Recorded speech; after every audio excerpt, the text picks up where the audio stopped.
Movie की शुरुआत में हमें दो लड़कियों को दिखाया जाता है, जिनमें से एक लड़की का नाम हंटर और दूसरी लड़की का नाम बेकी होता है। बेकी अपने हस्बैंड डैन और अपनी सबसे अच्छी दोस्त हंटर के साथ माउंटेन क्लाइंबिंग कर रही थी। बेकी दरअसल डैन से बहुत प्यार करती थी और इसी वजह से वो उससे शादी भी करना चाहती थी, मगर उसका हस्बैंड डैन एक अच्छा लड़का नहीं था। उसका बेकी के अलावा उसकी बेस्ट फ्रेंड हंटर के साथ भी अफेयर था, लेकिन बेकी को इस बात का पता नहीं था। खैर, अब वहाँ पर डैन को एक छोटी सी केव दिखाई देती है। डैन अपनी ग्रिप बनाए रखने के लिए उस केव में हाथ डालता है, लेकिन अचानक उसमें से एक परिंदा बाहर निकलता है, जिसकी वजह से डैन अपना बैलेंस खो देता है और नीचे गिरने लगता है, लेकिन सेफ्टी वायर होने की वजह से वो बच जाता है। ये देखकर बेकी और उसकी बेस्ट फ्रेंड काफी डर जाती हैं। अब बेकी और उसकी दोस्त डैन को पकड़ने की कोशिश करती हैं। हंटर और बेकी उसकी मदद के लिए उसके पास आ ही रही थी कि तभी सेफ्टी वायर टूट जाती है और डैन नीचे गिरकर मर जाता है, जिसे वो दोनों देखकर काफी डर जाती हैं। यहाँ से सीन प्रेजेंट टाइम में 1 साल बाद का दिखाया जाता है, जहाँ पर आज भी बेकी उस इंसिडेंट को याद करके बहुत ही ज्यादा दुखी रहती थी और इसी वजह से वो डिप्रेशन का भी शिकार हो गई थी। उसकी ये हालत देखकर उसके फादर जेम्स काफी परेशान रहा करते थे।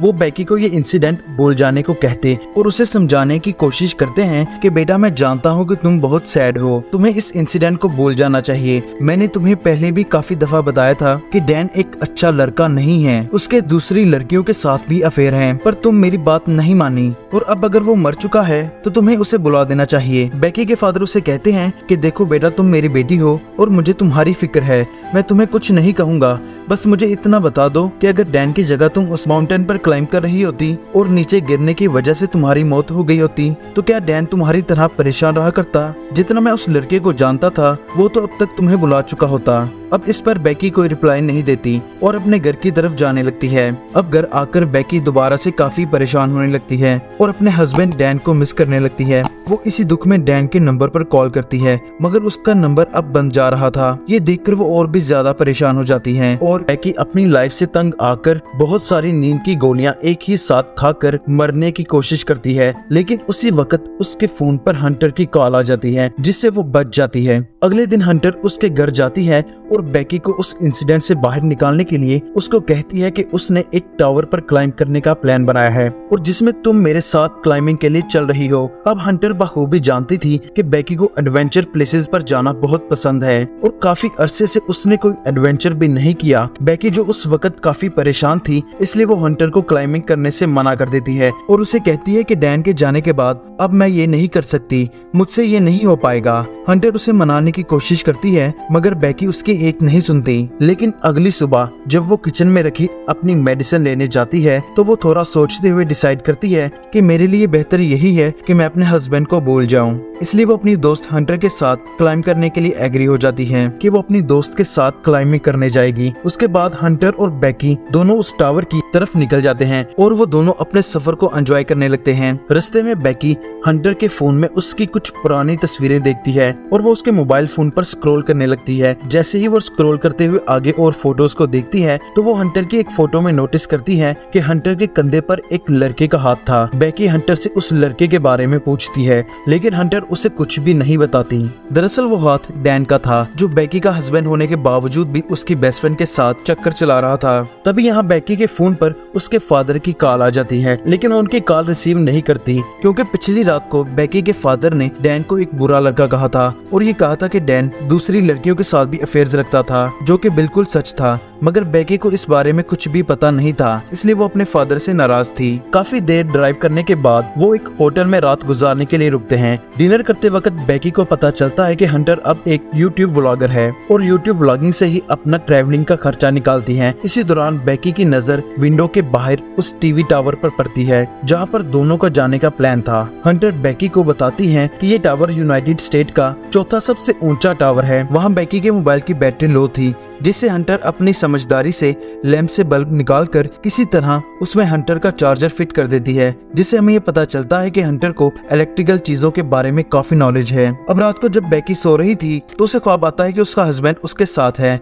और वो उसे हग करके 143 कह रहा था, जिसका मतलब था कि आई लव यू। दरअसल डैन 143 कोड को बेकी को आई लव यू कहने के लिए इस्तेमाल किया करता था। तभी वहाँ बेकी अपने हस्बैंड की तरफ देखती है जो कि खून से लथपथ था। ये देखकर वो काफी डर जाती है और इससे उसकी आंख भी खुल जाती है। अब नेक्स्ट मॉर्निंग बेकी और हंटर अपनी कार में बैठकर अपना सफर जारी रखती हैं। यहाँ हंटर ड्राइविंग करते वक्त अपने यूट्यूब चैनल के लिए व्लॉग बनाने लगती है, जिसमें वो अपनी ऑडियंस को बताती है कि वो अपनी बेस्ट फ्रेंड के साथ उस टीवी टावर पर चढ़ने वाली है। काफी सफर करने के बाद वो दोनों उस टीवी टावर के पास पहुँच जाती है, जहाँ उन्हें गेट पर एक डेंजर साइन के साथ ताला लगा दिखाई देता है। वहाँ से वो दोनों गाड़ी को छोड़कर आगे पैदल ही चलने लगती हैं। फिर हंटर को रास्ते में एक मरा हुआ जानवर मिलता है, जिसे देखकर वो जल्दी से उसकी तस्वीर बना देती है और उसे इंस्टाग्राम पर पोस्ट कर देती है। ये देखकर बेकी कहती है कि हंटर तुम्हें ऐसा नहीं करना चाहिए, क्योंकि वो एक जिंदा जानवर था। जिस पर हंटर कहती है कि कोई बात नहीं है, आजकल ऐसा सब लोग करते हैं। दरअसल हंटर सोशल मीडिया पर काफी एक्टिव रहती थी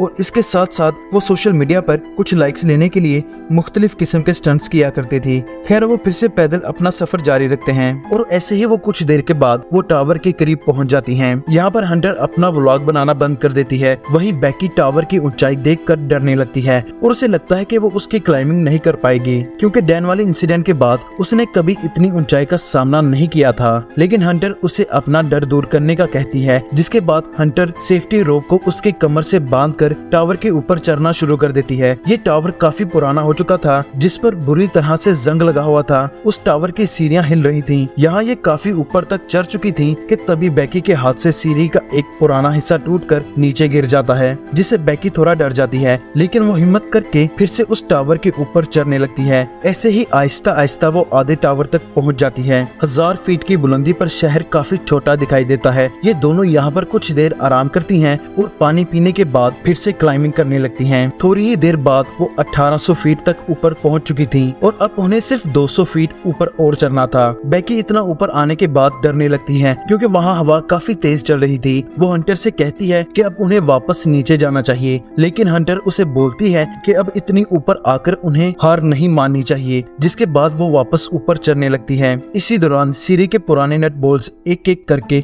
अपने आप निकलने लगते हैं, लेकिन इस बात से अनजान वो दोनों ऊपर चढ़ना जारी रखती हैं और फाइनली वो दोनों टावर के टॉप पर पहुंच जाती हैं, जहां एक और नट बोल्ट खुलकर नीचे गिर चुका था। वहां हंटर दोबारा से अपना व्लॉग बनाना शुरू कर देती है और वीडियो में वाइडर शॉट लेने के लिए वो ड्रोन कैमरा का इस्तेमाल करती है। अब चूंकि हंटर एक यूट्यूब व्लॉगर थी और वो सोशल मीडिया पर काफी एक्टिव रहती थी, इसलिए थोड़ी देर बाद हंटर अपने व्यूअर्स को एडवेंचर कंटेंट देने के लिए बेकी को ड्रोन का रिमोट पकड़ा कर खुद उस टावर के सहारे एक हाथ पर लटक जाती है और वो सेम चीज ऐसे बेकी को भी करने को कहती है। बेकी उसे ऐसा करने से मना कर देती है, लेकिन हंटर उसे कहती है कि उसका डर भगाने के लिए ये सबसे अच्छा तरीका है। अगर तुम अपने डर पर काबू पा लोगी तो शायद तुम अपने हस्बैंड को बुला पाओ, क्योंकि अब वो इस दुनिया से जा चुका है।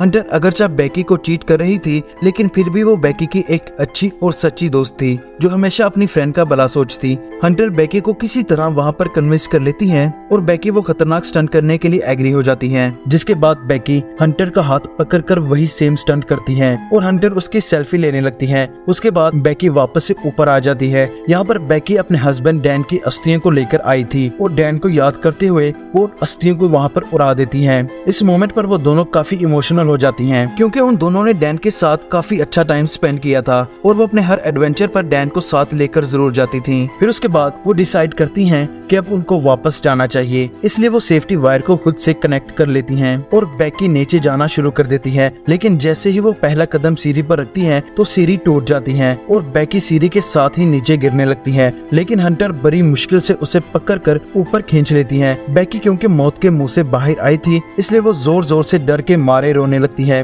फिर वो नीचे देखती है कि नीचे उतरने के लिए कोई सीढ़ी ही नहीं है। वो दोनों अपने फोन्स को चेक करती हैं, लेकिन बदकिस्मती से उनके फोन्स में कोई नेटवर्क नहीं था और उनका बैग भी अब नीचे डिस्क पर गिर चुका था, जिसमें उनके खाने पीने का सामान था। यहाँ ऊपर टावर पर उन्हें एक इमरजेंसी बॉक्स मिलता है, जिसमें एक दूरबीन और एक गन फ्लेयर मिलती है, लेकिन ये दोनों चीजें उनके किसी भी काम की नहीं थी। इस सूरत हाल में बेकी हंटर पर बरक उठती है। हंटर उसे ये कहते हुए काम डाउन करने की कोशिश करती है कि हो सकता है कि सीढ़ियों के नीचे गिरने की आवाज सुनकर उनकी मदद के लिए कोई आ जाए। और अब उन्हें सिर्फ कुछ देर ही इंतजार करना होगा। हंटर नोटिस करती है कि सीढ़ियों के नीचे गिरने की वजह से बेकी के पांव पर चोट लगी थी और अब उसका जख्म देखकर बेकी की चोट पर अपनी शर्ट बांध देती है। कुछ देर गुजर जाने के बाद बेकी हंटर से पूछती है कि उसने व्लॉगिंग क्यों शुरू की। वहाँ हंटर गलती से डैन का नाम ले लेती है, जिस पर बेकी के दिल में हंटर के लिए शक बैठ जाता है, क्योंकि बेकी को अभी तक ये पता नहीं था कि उसका हस्बैंड और उसकी बेस्ट फ्रेंड दोनों मिलकर बेकी को चीट कर रहे थे। थोड़ी देर बाद हंटर अपना फोन चेक करती है, जहाँ उसने इंस्टाग्राम पर मरे हुए जानवर की फोटो अपलोड की थी, जिससे उन्हें एक आइडिया आता है कि वो अपने फोन पर एक हेल्प मैसेज टाइप करके उस फोन को रस्सी से बांधकर नीचे लटका देंगे कि शायद नीचे जाने पर के इंस्टाग्राम पोस्ट अपलोड हो जाए, लेकिन उनकी ये कोशिश नाकाम हो जाती है। इसके बाद उनको ख्याल आता है, जिस पर वो फोन को अपने जूते में डालकर उसकी चारों तरफ अपनी सॉक्स फंसाकर जूते को जमीन पर गिरा देते हैं। यहाँ टावर पर अचानक बेकी का ध्यान हंटर के दूसरे पैर पर जाता है, जहाँ 143 का टैटू बना हुआ था, जिसे देखकर उसे याद आता है कि उसका हस्बैंड डैन हमेशा उसे आई लव यू कहने के लिए 143 कोड का इस्तेमाल करता था। लेकिन बेकी उस चीज को भी इग्नोर करके उस टावर से नीचे उतरने के लिए कोई और आइडिया सोचने लगती है।